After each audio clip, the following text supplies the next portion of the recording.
ጤና ይስጥልኝ ክቡራትና ክቡራን ተመልካቾቻችን እንደምን አረፈዳችሁ። መልካም የመጨረሻ ሳምንት መልካም የፑሪም በዓል እንመኝላችኋለን።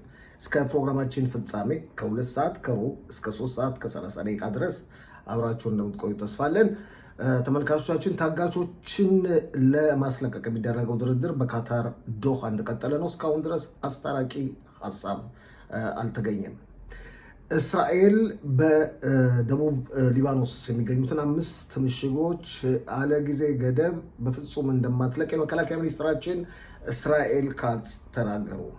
በጠቅላይ ሚኒስትሩና በሻባክ ወይም የሀገር ውስጥ የመረጃ ድርጅት አዛዦች መካከል የተፈጠረው አለመግባባት ተባብሷል። እነዚህና ሌሎችን እንግዲህ ልብ በሉ። ዛሬ የሳምንቱ መጨረሻ ነው እና 2 ሰዓት ከ15 ደቂቃ ጠብቁን። እስከ 3 ሰዓት ከ30 ደቂቃ ድረስ አብረናችሁ እንቆያለን። ሼር፣ ሰብስክራይብ እና ላይክ ማድረጋችሁን ፍጹም እንዳዘነጉ። መልካም ቀን።